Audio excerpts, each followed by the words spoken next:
The road stretched before them, a dusty ribbon unspooling from the chaos of Jerusalem.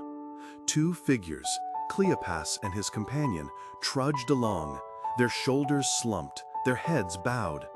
The air hung heavy with the dust of their journey, but heavier still was the sorrow that clung to them like a shroud.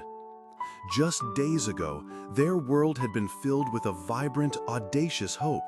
Now it lay shattered, crucified with the man they had believed in, Jesus of Nazareth. They spoke in hushed, somber tones, rehashing the events that had unfolded in Jerusalem, the arrest, the trial, the brutal execution. Every detail was a fresh stab of pain, every shared memory a lament. They had poured their entire being into him, believing he was the one who would redeem Israel, who would restore everything. But he was gone. And though strange reports had surfaced, empty tomb, angelic visions, their hearts remained mired in grief and confusion. How could hope sprout from such barren ground? As they walked, lost in their bewildered despair, a third figure drew near and began to walk alongside them. He seemed a stranger to their sorrow, oblivious to the momentous events that had just shaken their world. "What are you discussing so intently as you walk along?" he asked, his voice calm yet curious. Cleopas, his face etched with disbelief, stopped and stared. "Are you the only visitor to Jerusalem who does not know the things that have happened there in these days?" he countered, a hint of weariness in his tone. The stranger simply tilted his head. "What things?" And so they began to recount it all. The story of Jesus, a prophet mighty in word and deed before God and all the people, and how their chief priests and rulers had delivered him up to be condemned to death and had crucified him.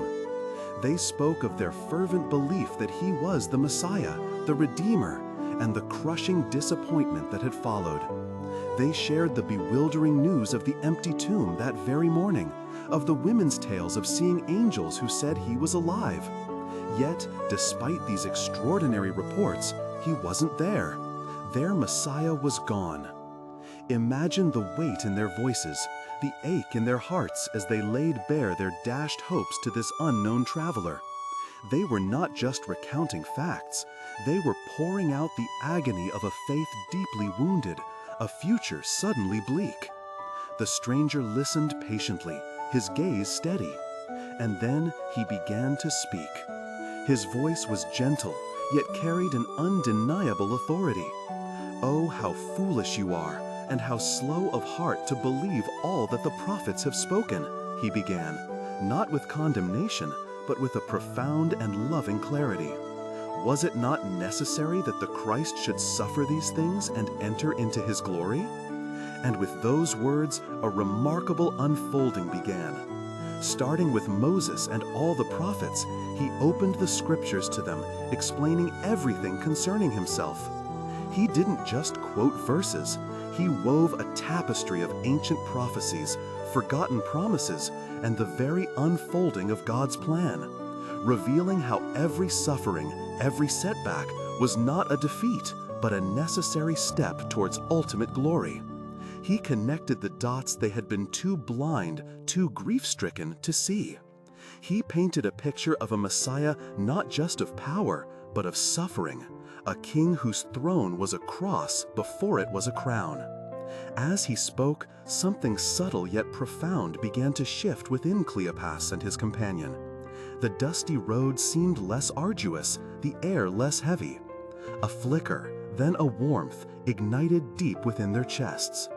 The words resonated, striking chords they hadn't known existed.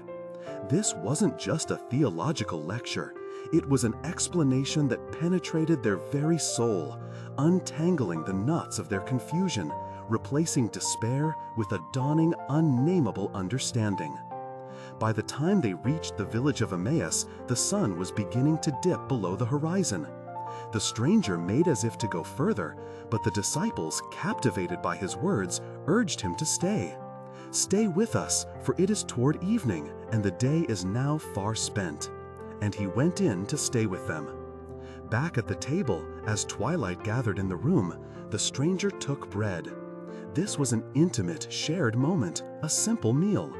He took the bread and he blessed it, lifting his eyes perhaps, or simply a silent prayer.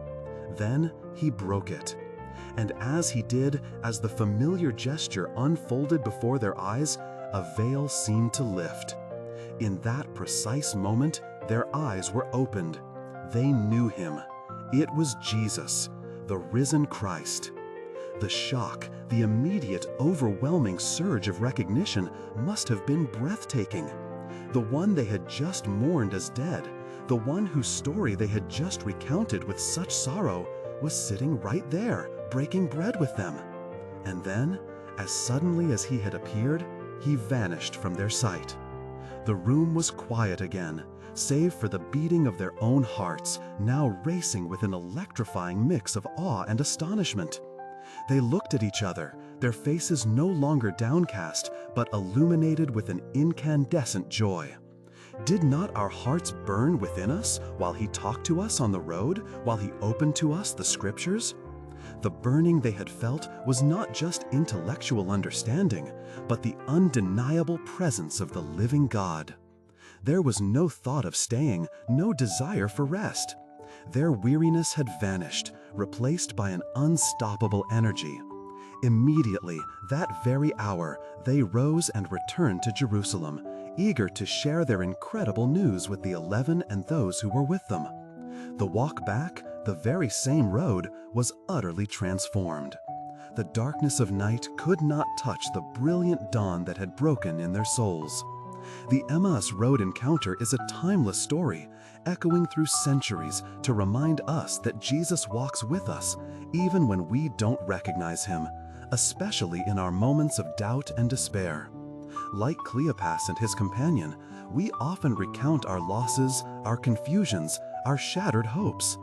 We may feel distant, our faith dimming, wondering where Jesus is in our struggles. But he is there. He walks beside us, listening patiently. He gently guides us to his word, opening our eyes to truths we may have overlooked, showing us his enduring plan even amidst our brokenness. And often, it's in the simplest, most human moments, a shared meal, a quiet reflection, a moment of communion, that our eyes are opened and we recognize his presence.